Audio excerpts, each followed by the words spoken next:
Good morning, my lovely people of God.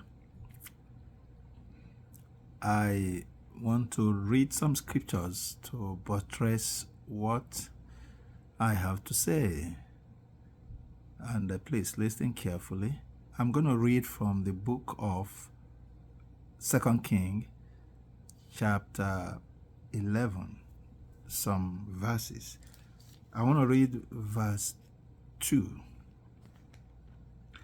And it came to pass in the eventide that David rose from off his bed and walked upon the roof of the king's house, and from the roof he saw a woman washing herself, and the woman was very beautiful to look upon.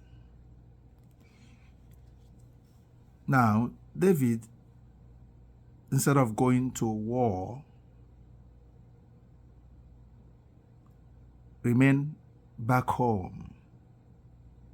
And at his leisure, when he has nothing to do, he was walking around the roof of his palace and saw a woman taking her bath, and that woman was very beautiful.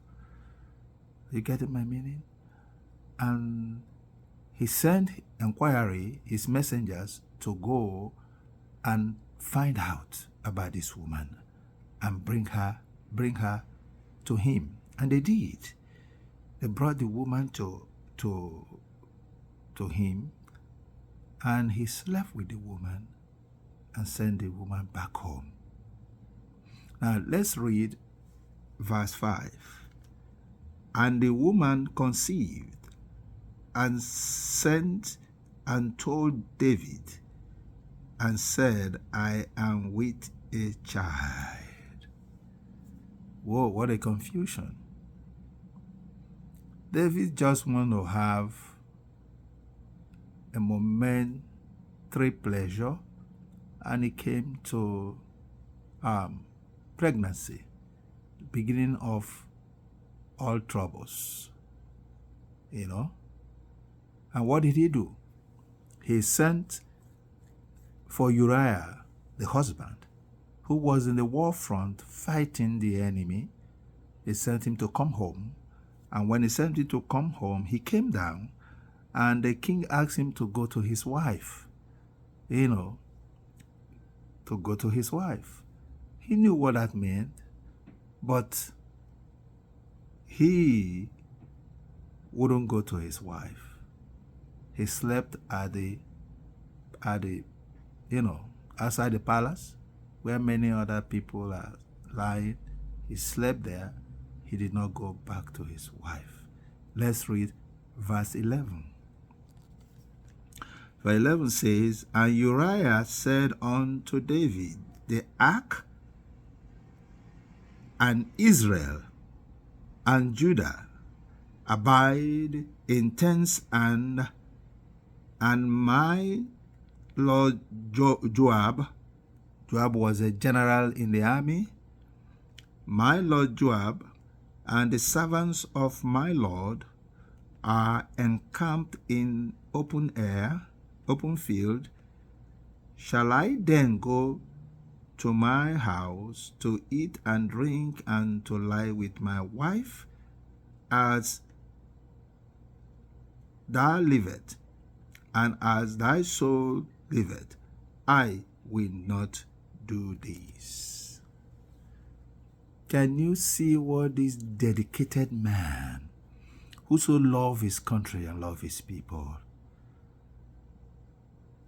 dedicated in every aspect of his life, ready to die for his people, and the king is asking him to go home? He wouldn't take that. He wouldn't take that. So what will the king do now? Plan B. Plan B is to kill him. To kill him. That's what happened in the world today. If the people want you to do something, and you are stubborn, you don't want to do it, the next thing is to kill you, silence you permanently. So he gave him a letter to go and deliver to Joab, the general. And what was in the letter? Let's read. 11, let's go to 15.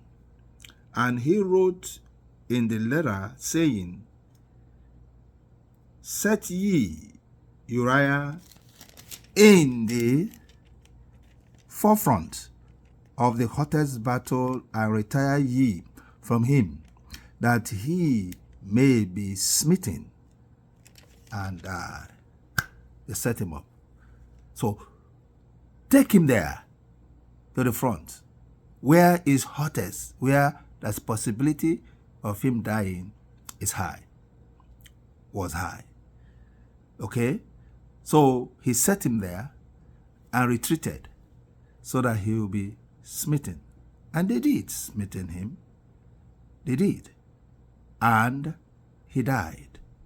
Not only him, but and those around him were also killed. So those around him that were killed were what we call collateral damage. Collateral damage is when you die. You are not the target, but in the process, you are dead in trying to reach the target. Like what the Israelis are doing, trying to fish at Hamas, and they end up killing Hamas and also killing children and women and other people that they did not intend to kill. You see the problem? So you got to pray, man. That's a prayer thought. You got to pray that you would never be a collateral damage, that your family, any member of your family will not be a collateral damage. You understand me? You are going back to school. These people intend to rob. They want to strike the driver so that the car will stop. They end up striking your son. Their son becomes a collateral damage. Are you getting the point? So it's a prayer request. You got to pray daily. You getting my meaning? So, no. What struck me here, brought me to this, was I like watching American movie, Indian and soldiers, cowboy, Indians fighting all the time because they want to take their land, because the land has gold, the land has silver and other things. They want to extend to be able to have a land for themselves. So in effect, the Indians must be destroyed. Are you getting what I'm saying? But I watch this movie. I love to watch it because it tells me a lot about the early stages of this country and what moves the white man and what he wants. You understand me? This is where I discovered that the temperament of the white man is different from the temperament of the black people. So you got to study people, study their origin, study where they do, because before you can be able to understand them. All I'm doing is to understand them. So I like to watch those old movies that show their way of thinking. And there was a leader, a big man who owns things and employs people. And one of his employees, an engineer, suggested going to do his job and to find out silver in many parts, in a particular part, and that part was inhabited by the Indians, ferocious Indians. So the man was glad to send him there. And why is he sending him there? He wants him to be killed so that he can take his wife. He has been eyeing his wife for a long time. And one of the actors in that film called him King David. See? When he come, he said, what do you mean by King David? He started explaining. You sent this engineer to go and die because you want to take his wife. You understand what's going on here? So I couldn't, a thought just came to my heart last night. And that thought was this. As I watched it, this dedicated young man, this wonderful young man was going to die. Died. But why did God allow him to die? Why? I slept with that thought. And the Lord, my thought was also making me to understand God knew when David was planning. He knew what David was planning. He didn't stop it. He knew everything. And this man went to die. He knew everything and he allowed it to happen. See the point? Many people have lost their people and has caused them to doubt God, has caused them to say, this God, are you there? Watch my parents killed and all those things. I'm going to tell you that the way you look at death is not the way God looks at death.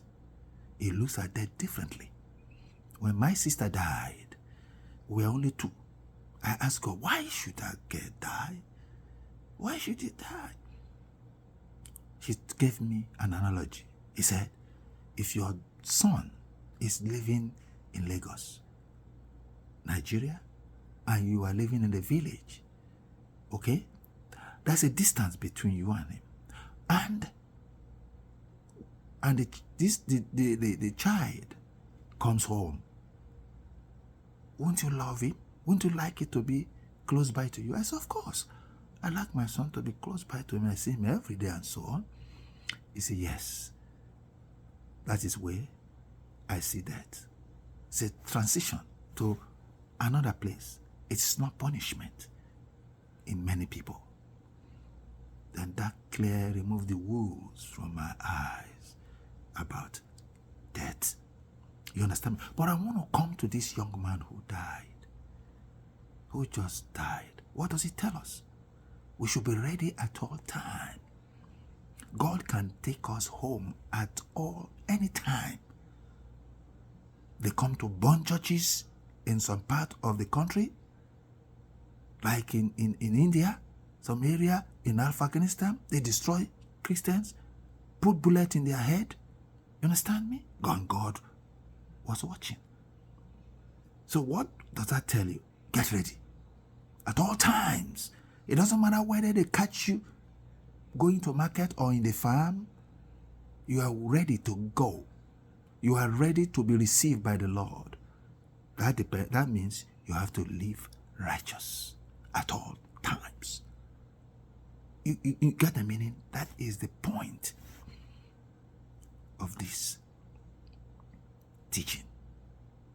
The point of this speaking, whatever it is get ready at all time.